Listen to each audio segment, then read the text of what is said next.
Ang gusto ko i-share naman sa inyo ngayon, tungkol ulit sa diamonds, dahil may isang ka-best tayo na nagtatanong. Ito, babasahin ko lang po yung tanong niya, mga ka-best friend. Sabi niya, "Sir, gusto ko lang malaman kung talagang may flawless o perfect diamond. Paano ba nila kinaklasify, ang isang diamond?"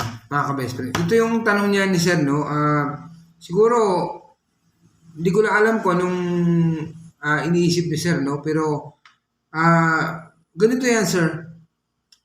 Ang isang bagay kasi, tulad ng isang diamond, tatlo ang pwedeng ginagamit natin pag tumitingin tayo ng isang diamond po, mga ka-best friend. Unang-una, naked eye. So, yung naked eye natin, yun yung una sa mga ginagamit natin para tingnan natin isang bagay. Ano po? Pangalawa po, mga ka-best, yung lobe lens. Ito po yung hawak ko. Lobe lens po. Ito yung lobe lens. 10 power. Hanggang 10 power po ito. 10 power po. Tapos, pangatlo po, yung microscope, mga ka-best friend. Yung microscope po kasi, ginagamit din po kasi yan sa mga institution. Yung microscope po, mga ka-best friend. Pero, ganito yan. Ang pagbigay kasi na sa international grading system kasi sa mga diamonds, hindi sila gumagamit ng microscope. Yung nakikita natin sa mga diamond certificates, sa diamond certificate na nakikita natin, mga kabes, yun yung nakikita nila gamit ang lobe lens. Yung flows ng bato na nakikita nila gamit ang lobe lens, mga kabes.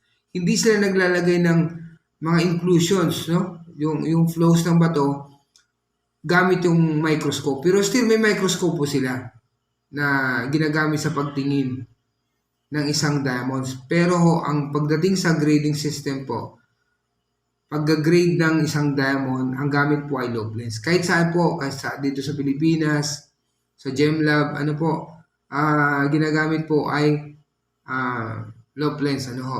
Kahit sa mga pawn shop po, pag nagsasanla kayo, halimbawa, diamonds, tingnan nyo, ang ginagamit din na pansilip ay lobe lens. Mga kabest. Ito po yun. Tapos sa mga bayansa, ganoon din po.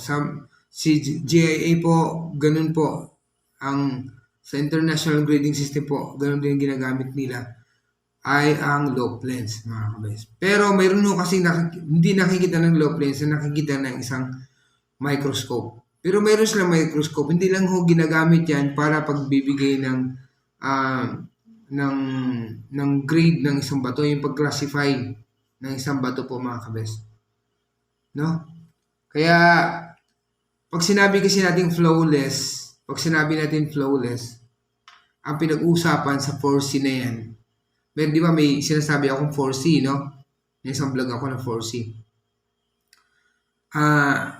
Ang ginagamit sa 4C na yan, pag sinabi mong flows ng bato or flawless or inclusions ng isang diamond ay clarity.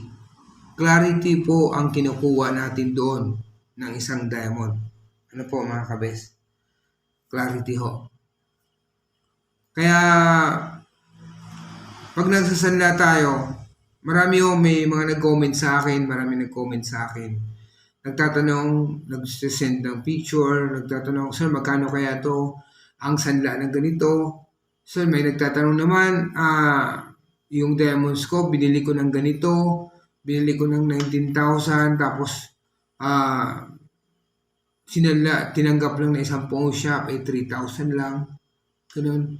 Kahit ano mga sinasabi, may diamonds doon, sinasanla na binibili ng napakamahal, pero pag sanla ko mababa. Alam nyo ba, mga kabes, na pag mahirap magbigay agad ng value ng isang, or appraised value ng isang diamond, kailangan kasi dumaan muna yan sa 4C, mga kabes.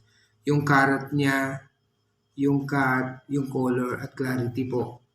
Kaya, mayroon mo kasi nakikita yung mga appraisers na hindi ninyo nakikita. Kaya nga maganda pag may mga diamonds kayo at may certificate, alam nyo kung anong flows ng bato nyo, anong inclusions meron or blemishes ang isang bato kapag may certificate po. Pero pag wala kayong certificate, ginagamitan ng isang appraiser, ng isang loop lens. So hindi na po natin na abot sa ating naked eye, yung gamit yung naked eye natin, tinitin natin yung stone, at gumamit na ng loop lens, hindi na natin nakikita yung nakikita ng loop lens, mga ka-best friend.